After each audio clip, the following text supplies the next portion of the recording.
In 2012, a young woman of 19, curious about the unknown, began dabbling in witchcraft. She spent nights alone, reading tarot cards and delving into occult books. Unaware of the darkness her actions would soon invite into her life. This was the beginning of something she would soon regret. Her boyfriend, Cody, grew concerned. He warned her of the dangers of what she was doing, cautioning her against continuing down this path. She brushed off his concerns, believing it to be harmless, but Cody sensed something darker at play. At first, the disturbances were small, easily dismissed. Picture frames tilted on their own, and faint knocking sounds echoed in the walls late at night. The house felt different, as if something had shifted. But these minor occurrences were only the beginning. The nightmares started soon after. One night, she dreamt of herself floating a foot above her bed.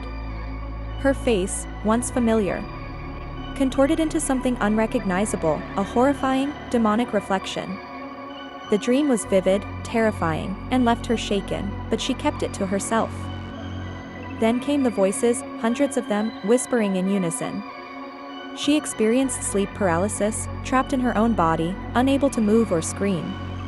Cody, watching helplessly, heard the voices too, swirling around her as if they were being drawn from another realm.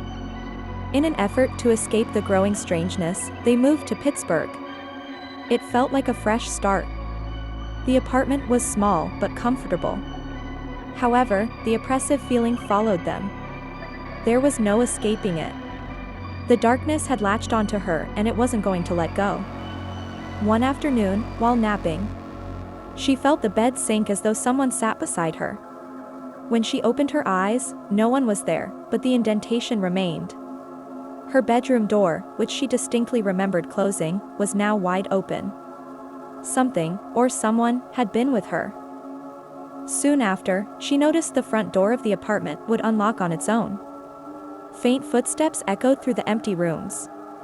She could feel a presence, cold and malevolent, moving through their home. It felt as though an invisible intruder had claimed their space. The paranormal activity grew more frequent. Objects moved by themselves, and shadowy figures lurked in the corners of rooms. Every night, the footsteps returned. She began to realize that what she had once considered harmless had turned into something much darker. On October 30th, her son Camden was born. While it was a joyous occasion, something about the date left her uneasy. She couldn't shake the feeling that his birth held a greater significance, tied to the forces she had unknowingly invited into her life. It was 3 a.m. when it happened again. Trapped in sleep paralysis, she was unable to move as the dark energy enveloped her.